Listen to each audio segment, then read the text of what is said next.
Bom dia a todos os amigos da cidade, com muita alegria, mais uma manhã e estamos juntos para determinar que esse seja o dia que o Senhor está nos dando. Vamos tomar posse disso.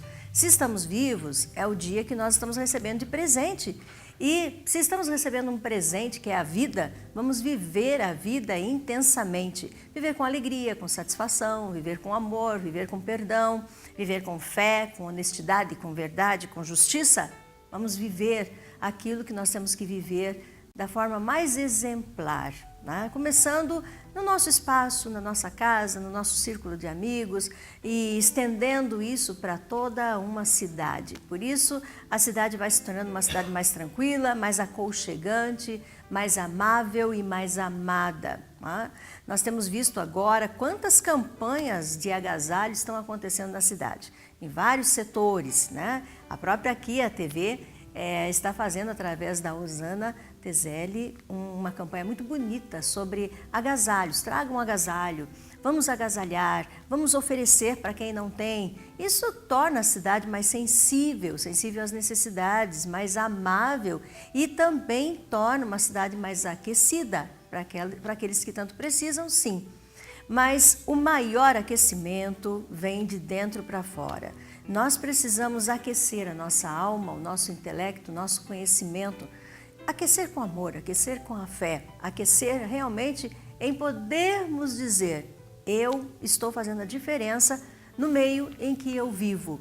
E se eu faço a diferença para o bem no meio em que eu vivo, olha, gente, eu vou fazer a diferença muito mais longe. Isso vai alcançar. O texto que nós estamos acompanhando aqui com vocês está na carta escrita do apóstolo Paulo aos Coríntios, a segunda carta, no capítulo 6, que diz-nos assim: e nós, cooperando também com ele, vos exortamos a que não recebais a graça de Deus em vão. Porque diz: ouvi-te em tempo aceitável e socorri-te no dia da salvação. Eis aqui agora o tempo aceitável. Eis aqui agora o dia da salvação. E hoje eu quero enfatizar e quero focar. Hoje é o dia da salvação. Hoje é o dia de fazer aquilo que é certo, tá? Nós não podemos esperar para fazer no amanhã. Comece hoje, agora. Esse é o nosso momento. Você que está me assistindo, este é o dia. Você precisa tomar uma decisão certa? Esse é o dia. Você precisa tomar uma atitude certa? Esse é o dia. Você precisa dar um telefonema para alguém e dizer: olha, precisamos consertar algumas coisas? Esse é o dia. Você precisa falar com Deus e dizer: Senhor Deus, eu preciso colocar a minha vida em ordem. Eu preciso realmente acertar algumas coisas com o Senhor, porque eu entendo que este é o dia. Deus está falando comigo, Deus está falando com você. Esse é o projeto Amigos da Cidade, esse é o programa Amigos da Cidade. Eu sou a pastora Jurema, meu convidado já está aqui, é de suma importância que você fique conosco e faça parte desta grande movimentação, a movimentação de fazer aquilo que é certo. E eu tenho aqui comigo o promotor de justiça, o Dr. Luciano Raal, que sempre nos atende quando nós, assim, né, precisamos tirar algumas dúvidas, entender algumas coisas, e hoje você está aqui ao vivo, né? Bom dia, doutor. Bom dia aos telespectadores, agradeço o convite. É muito importante quando a gente pode sentar e pode conversar, principalmente com você, me permita chamá-lo de você, mas na questão, né, da promotoria, na questão da visão, que nós temos às vezes uma visão, mas vocês, dentro de todo o processo de justiça e naquilo que, né, ocupa dentro de toda essa legalidade de força, você tem uma visão no todo, muito diferente da nossa. Então é muito importante para nós abrirmos assim o nosso conhecimento. E hoje nós queremos falar vamos falar sobre drogadição mesmo, vamos falar sobre todo esse perigo, toda essa situação que as crianças, adolescentes estão, né, à mercê, assim, na beira de risco, né, na linha de risco, eu chamaria, e tudo aquilo que há pontuado da parte de vocês para que isso venha a ser eliminado, exterminado ou pelo menos, né, aliviado. Pois é, pastor, é um tema muito complexo, é um tema que existe muita paixão envolvida e muitas vezes a gente trata o assunto com amadorismo. A gente tem muita boa vontade, nós pais, educadores e pessoas de bem da sociedade. A gente tem muita boa vontade, mas a gente está absolutamente perdido em como enfrentar o problema que vem tomando uma dimensão que às vezes é mais fácil em fechar os olhos, né? E é o que muita gente faz. Então, isso aí que você colocou, né, de eu ter contato, né, essa é uma... Eu não sei nem se é algo positivo que eu tenho, mas eu posso ver de perto, né, todo dia as mazelas da sociedade, né, de Camorão especificamente. Então eu tenho contato ali de primeira mão o que está acontecendo, né, aonde o pilar está ruindo. E nesses anos que eu já estou na Promotoria da Infância e Juventude, eu tenho identificado que as drogas têm ocupado assim, um papel fundamental nesse processo de desconstrução da família, da sociedade, enfim, de nós e do nosso município. E ao mesmo tempo eu vejo a impotência dos pais, né, que vêm conversar comigo e falam, eu não sei mais o que fazer com meu filho. Às vezes ele entrega, está nas tuas mãos, né? Como se a responsabilidade ali fosse minha naquele momento e não do pai e da mãe. Então, pastor, na verdade essa manhã eu queria esclarecer, assim, quebrar alguns paradigmas errados, alguns preconceitos, alguns mitos e tentar trazer um pouco de luz a essa discussão e apontar um caminho que a nossa sociedade vai estar construindo para enfrentar o problema. Eu não sou aqui o senhor da verdade, mas de repente, pelo que eu observo, posso estar ajudando a gente a construir um caminho aqui para o nosso município. Isso eu acho que é a melhor fala, né? É construção. E realmente chamar todos para que possamos fazer essa construção. Não é o trabalho de uma pessoa só. Não é um trabalho só seu dentro da promotoria ou até mesmo dos pais que já perderam o controle. E não por culpa dos pais totalmente, porque é um contexto gigantesco, né? Eu conheço pais que estão ali protegendo, levando seus filhos para a igreja, levando seus filhos à escola, protegendo demais até. E, de repente, quando esse filho, esse neto, chega lá aos seus 16, 17 anos, que surpresa, né? Ele se encantou com uma amizade errada a amizade, um amigo errado, e ali ele começou por um caminho, né, sangrento, na verdade, né? Então, qual que é o compromisso de um, de outro, de todos nós? De todos nós, né? O ECA fala que é obrigação da sociedade, do Estado e da família proteger nossas crianças e adolescentes. Mas eu vou começar pelo papel da família, que talvez seja todos aqui, ou quase todos estão nos ouvindo, fazem parte de uma família, né? Uma família com filhos, com crianças, ou enfim, mesmo que sejam pessoas mais velhas, mas que enfrentam esse problema direto ou indiretamente das drogas. O primeiro conselho que eu dou aos pais é a gente evitar aquela atitude moralista, né, que a gente tem, que é a tendência nossa, quando presencia, por exemplo, um filho, a gente fica sabendo que ele tem um contato com a droga. Já vem com aquela atitude no sentido de repressão, de excluir, de tratar como se fosse uma ovelha negra da família. Essa é a nossa tendência, porque de repente não faz parte do nosso cotidiano. Mas tem que entender que hoje a droga para o jovem não é mais um mito que era para a gente ali há 20, 30 anos atrás. É algo que faz parte da realidade deles. E eu não estou falando que por causa disso a gente vai aceitar, mas a gente tem que olhar a sociedade hoje de forma diferente e primeiro entender os motivos que levaram o filho a estar usando droga. Pode ser, como você citou, amizades, e aí talvez seja fácil, né, a gente mudar, tentar convencer o filho a mudar o grupo de amigos. Pode ser uma situação de depressão, que a gente como pai não se atenta. Pode ser uma frustração ali por relacionamento amoroso, enfim, problemas sociais também, né? Principalmente nas famílias mais humildes. A gente vê que a droga é uma forma de fuga de problemas sociais, ali, econômicos. Então, primeiro a gente vê o que levou os jovens à droga. E a partir daí, é uma técnica aí que os psicólogos usam na terapia com usuário de entorpecente, com dependente químico. É você gerar uma empatia no seu filho. Não afastar seu filho e o seu filho te olhar como alguém que quer a sua punição. Mas primeiro você se colocar ao lado dele e a partir daí você tentar ser esse fator de resiliência que a gente fala, esse fator de resistência dele para ele sair dessa situação das drogas. Então essa é a primeira dica que eu dou para o pai e para a mãe. Ficou sabendo? Primeira coisa, se aproxime do seu filho. Que de repente o que levou ele a usar droga foi justamente porque você se distanciou e outras pessoas ocuparam esse lugar. Então é hora de a gente tentar reconquistar essa confiança com o filho. Não importa a idade do filho, aproximar-se. Aproximar-se e uma coisa importante, quanto mais cedo, melhor. qual que é o grande problema hoje, pastor? Que é a obsessão das pessoas que tratam do combate ao uso de drogas. É evitar que a criança, eu estou falando criança porque tem criança que começa a usar droga com 9, 10 anos, né? Isso eu vejo na promotoria. Evitar que a criança ou adolescente ingresse cedo, né, nesse consumo de droga, porque a medicina ensina que quanto mais cedo uma pessoa tiver contato com a droga, a maior a probabilidade de ela se tornar um dependente químico. É difícil a gente ver a gente vai entrevistar ali um dependente químico, ele fala, não, eu comecei a usar droga depois dos 20 anos. Acontece, mas é raro.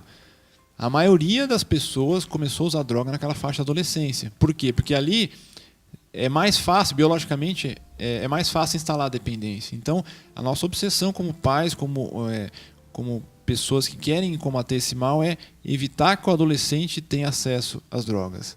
Eu acho que se a gente conseguir proteger esse período da adolescência, depois a coisa fica menos difícil. Então, família, primeiro ponto. Segundo ponto. E daí a sociedade. Porque, imagine, né, uma situação concreta. A gente lá com a nossa família, que de repente a gente entende que está tudo em ordem, nossos filhos não usam droga, estudam, são pessoas de bem, entre aspas, e do lado tem uma família que é o oposto da nossa. E o filho problema com droga, e gritaria, e briga, e agressões, e a nossa tendência é, cada um com seus problemas, não se envolver. Né? E a gente, né, até inconscientemente acaba olhando torto para o filho do vizinho, porque é mau elemento.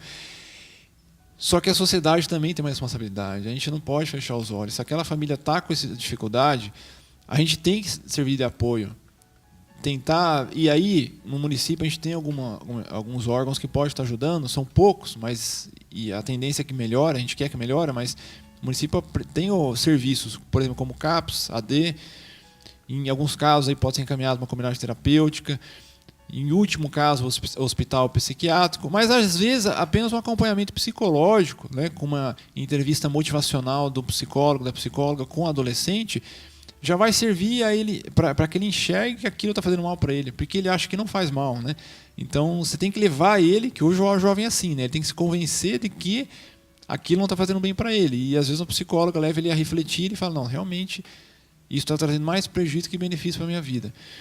Então, a gente vizinho, né, voltando a esse exemplo, a gente tem responsabilidade. A gente não pode só achar que a nossa vida é a nossa família. Não. Nós, enquanto sociedade, daí, enquanto cristãos, a gente tem essa responsabilidade também. E é interessante, eu vou pegar um ganchozinho dessa questão da vizinhança, doutor, porque quando, nos bairros, nos extremos, é fácil nós conhecermos os nossos vizinhos, quem mora do lado, na rua. E, às vezes, dentro de um edifício, de um prédio, né, é mais difícil conhecer os vizinhos e é mais difícil dar atenção, fazer parte de uma vizinhança. Né? Porque as pessoas chegam, estacionam o seu carro, vão para o elevador, entram no seu apartamento, fecham a porta, os horários não batem, um sai de um horário, outro no outro. Às vezes é mais difícil conhecer-se ali, morando dentro de um prédio. Né? E nós precisamos pensar que também somos vizinhos. Precisamos também estar atento um ao outro, né? Então, essa fala da vizinhança, eu acho que ela é extremamente importante. Nós fazemos parte da sociedade, nós temos que estar atentos também àqueles que moram ao nosso redor. Né? Não, com certeza. E a responsabilidade é nossa também. E nesse sentido, assim, da gente estar tentando intervir para recuperar alguém das drogas, uma estratégia muito importante e que pouca gente conhece é a seguinte. Isso é uma questão biológica, científica, eu vou tentar resumir aqui. O dependente químico, ele tem momentos em que ele reconhece que ele precisa de ajuda. Não é sempre. Pode ser que você vai falar com seu filho, num momento, ele fala, eu não quero ajuda nenhuma, eu estou bem, e vai embora. E a gente desestimula, fala, ele não quer ajuda, então, né, deixa a vida levar ele. Né? Só que isso é um ciclo, né? Isso a ciência explica. Vai chegar um momento que ele vai dar uma abertura. Às vezes essa abertura é de 1, 2 dias, 3 dias, que ele fala, eu estou precisando de ajuda. Só que se a gente não aproveitar essa janela que se abre, né, a gente, pai, mãe, vizinho, amigo, pode ser que a gente não tenha outra janela. Né? Então, um apelo que eu faço aos pais e pessoas envolvidas com dependente químico. É normal nesse processo que a pessoa rejeite ajuda em alguns momentos, mas vai ter um momento que vai ter uma janela que ele vai falar, eu quero ajuda. Nesse momento a gente tem que entrar com força, a gente tem que entrar quanto poder público, quanto família, e falar, você quer ajuda? A gente tem tais serviços, tem tais alternativas e vamos junto. Então a gente não pode desanimar. E outra coisa também, com relação às recaídas. Isso aí é algo que desanima bastante a gente que está envolvido diretamente. Quem é dependente químico, eu não estou falando de usuário eventual, pessoa que usa droga uma vez por semana, eu falo dependente químico, a pessoa que já está dependente, que não consegue passar sem a droga. É normal ter recaída. Tá? E isso desanima muito a gente familiar, né? Isso desgasta a gente. De repente a pessoa passa ali um período de 1 mês, 2 meses sem usar droga, de repente ele cai. E a gente encara aquilo como uma falha nossa, até pessoal, uma falha de caráter do dependente. Mas a gente tem que entender que primeiro a dependência é uma doença. Né? Então uma doença como outra qualquer, ela tem que ser tratada. E é uma doença crônica, ou seja, ela se repete. Então a recaída ela é normal. Então as recaídas vão acontecer e você tem que estar do lado sempre, quando o adolescente ou quando o adulto recair, para que ele possa ter alguém para se apoiar, para reerguer. E aí, se recair de novo, a gente está lá junto até chegar uma hora que ele vai se firmar. Mas a gente tem que estar firme do lado, tem que ter paciência, eu acho que essa é a palavra-chave. Nós estávamos conversando agora há pouco e falávamos sobre, né, não sei se eu chamo de um projeto ou já é um fato, né? De algo que vai acontecer e o mês que nós vamos entrar, o mês de junho, o quanto é importante. E eu fiquei assim bem animada, bem encorajada em ouvi-lo. E eu quero muito que as pessoas todas saibam disso para que nós possamos fazer parte, direta ou indiretamente, estamos fazendo parte daquilo que está acontecendo na cidade, que precisa acontecer e que nós queremos que aconteça porque entendo que será o melhor, né, para todos como cidade. Junho vai ser um mês muito especial no que se refere ao combate às drogas. Na última semana de junho acontece o que a gente chama de Previda, que é a Semana Nacional de Combate, né, ao enfrentamento às drogas. E o município, né, através da Secretaria de Saúde, eles podem dar maiores detalhes depois, né, das programações da semana. Eu sei que uma das programações que foi me passada pelo CAPS é uma caminhada. Então vai ser uma semana inteira, última semana de junho, uma semana inteira de programações de conscientização da sociedade da importância do enfrentamento às drogas. E também vai ter um evento dia 10 de junho na UTFPR, no auditório.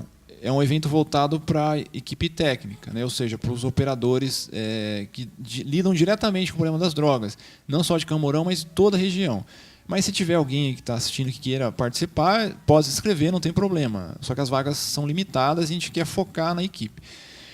Nessa data, a gente vai estar empossando o Conselho Municipal sobre Drogas. Que nosso município a gente tem um Conselho Municipal sobre Drogas, só que ele está desativado por falta de articulação, falta de interesse. Então, a gente está cobrando a reativação desse conselho. As entidades foram todas oficiadas, então, de repente, se tem alguém que participa de uma dessas entidades que está ouvindo, que está assistindo a gente hoje, né, que responda o quanto antes, indicando quem vai ser esse representante, senão a gente vai acabar escolhendo outro representante. Então são quase 30 entidades, para a gente junto pensar uma política sobre drogas no município. Então a gente reclama muito, a gente vê, a polícia não prende o usuário, não tem trabalhos mais consistentes de enfrentamento da drogadição, a coisa está comendo solta. Mas a gente tem que pensar em estratégias, né? Tem coisa que eu entendo que o problema das drogas não vai ser resolvido com polícia. Tá? A polícia combate o tráfico, limita, mas a droga sempre vai existir. Então, a gente, enquanto município, tem que pensar. E uma forma de pensar é participar do Conselho Municipal sobre Drogas. E as reuniões vão ser abertas ao público, a população pode participar, daí pode dar a sua opinião, sua sugestão, e junto a gente pensar numa saída aqui para a nossa cidade. Importantíssimo um conselho funcionando, no meu ponto de vista. Importantíssimo. Porque alguns anos atrás já participei de conselho da saúde, o conselho da habitação, né? Coisas que nós participávamos como cidadão. E como nos abria o entendimento, porque nós ouvíamos e depois, em meio a debate saudável, conversávamos sobre o assunto e as coisas eram direcionadas e parecia assim que, né, no final tudo era tão bonito, ficava, né, a conclusão de todo o assunto, quem beneficiar, como beneficiar, o que fazer, ficava tudo tão bonito, tão perfeito no sentido de que não estamos olhando assim como queremos, mas como a necessidade obriga. Então é importantíssimo um conselho nesse item, porque realmente vai levar a cidade a enxergar de uma forma da visão de todos e ao mesmo tempo para a resolução de coisas que precisam ser resolvidas. E acho que diminui um pouco essa visão que a sociedade tem de que a prefeitura não faz nada, o Estado não faz nada, a polícia não faz nada. Mas a questão de drogas, ela é, como a gente fala, ela é multidisciplinar, ela envolve saúde, envolve educação, envolve esporte, envolve sociedade, envolve igreja, envolve entidades não governamentais, envolve todos. Se as drogas fossem resolvidas com polícia, nos Estados Unidos as drogas já teriam sido extintas, porque o que gastaram de bilhões e bilhões de dólares desde a década de 70, 80, na guerra às drogas, colocando penas altíssimas ali para traficantes, para usuários de drogas, e hoje a gente viu que não resolveu nada. Tem estados que, por não ter conseguido resolver, foram para o outro extremo, que aí, não, então vamos legalizar porque é mais fácil. Então, a gente tem que pensar nosso caminho, né? E a sociedade tem que assumir sua responsabilidade. Não é trabalho da prefeitura apenas, ou do Estado, ou do município, ou do Ministério Público. Então, o Conselho Municipal é um espaço democrático. Cada entidade ali vai estar representada e vai dar a sua contribuição. E a gente vai estar construindo um plano consensual, e a partir daí, sim, o Conselho produziu uma política pública, né, foi elaborado, pode ser encaminhado para a Câmara dos Vereadores e a gente cobrar deles a aprovação, cobrar da Prefeitura que coloque no seu orçamento um valor para estar investindo. Aí sim vai ser mais fácil cobrar dos poderes públicos o investimento na área. Maravilha. Bom, meu tempo acaba, né? Infelizmente, nessas horas eu queria ter um pouquinho mais de tempo e entrarem assim, em assuntos até mais fortes, mas eu acho que o assunto principal hoje realmente é esse. De focar essa nova, não é uma nova metodologia, é algo que já existe há tanto tempo, né? Mas reativar e que as pessoas interessadas, eu sei que dentro das entidades essas pessoas estão sendo vistas, né? Que elas possam ser empossadas e fazer o trabalho com toda a nossa, né? Com nossa atenção e nosso carinho, dizendo que bom que eles existem e estão lá fazendo esse trabalho, que com certeza vai se reunir assim uma vez por mês, uma vez por semana e formar assim um conceito de falas, né? Isso, vão ser empossados dia 10 de junho e a partir daí vai ser eleita a diretoria e as reuniões irão ocorrer periodicamente. E a gente pode estar avisando, a gente comunica vocês aqui para estar divulgando a população, para estar participando e se mobilizando aí por nossa cidade. Com certeza. Doutor, como eu disse, eu já terminei até meu tempo, mas quantas pessoas vão fazer parte desse conselho? Então, pela lei ali tem mais de 30 entidades, então bastante gente. De cada entidade pode fazer parte uma Isso, pessoa. tem o número de pessoas ali, depende da entidade. Secretarias tem 2 ou 3, então na lei ali tem o quantitativo de pessoas. Certo. Eu quero te agradecer, muito obrigada. Você é uma pessoa muito importante. Quando você vem e fala questão família, questão Estado, sabe? Isso nos dá, assim, uma maneira até de pensar, porque às vezes nós precisamos de uma luzinha. Às vezes nós pensamos assim, puxa, podia fazer desse jeito, né? Então, ouvir você nos dá essa clareza. Olha, é importante a gente ouvir, né? Como é importante. Muito obrigada pela tua presença aqui no programa. Gente, eu quero agradecer, eu finalizo aqui o nosso programa, agradecendo a Deus, agradecendo a você, agradecendo ao doutor mais uma vez, a equipe que nos ajuda na organização do programa e a importância, porque olha, são 25 minutos que nós tivemos aqui com o doutor Luciano e que eu tenho certeza que se você ouviu, se você participou, sexta-feira nós vamos repassar essa matéria. Nós vamos passar novamente esse programa e eu tenho certeza que tudo isso vai te ajudar aí na sua vida, na sua casa. E nós seremos cidadãos diferentes. Lembre-se de uma coisa, a fala que eu quero fechar aqui. Né? O vizinho, pode ser que o problema não esteja na sua casa. Você não tem problemas com seus filhos, nem com seus netos. Mas se o vizinho do lado tem um problema, está passando por uma aflição dessa, você também faz parte do problema. Nós precisamos estender a nossa mão, ajudar. Nós precisamos ser solidários nisso. Às vezes, a campanha do agasalho é importante, mas entregar só um agasalho para proteger não é o tudo. Nós temos muito mais do que entregar. Um sorriso, uma atenção, um apoio. Nós podemos fazer muito mais. Que Deus te abençoe, que Deus te guarde. E nós estamos juntos com o programa, com o projeto Amigos da Cidade. Aqui a gente passa todo dia, aqui a gente se encontra.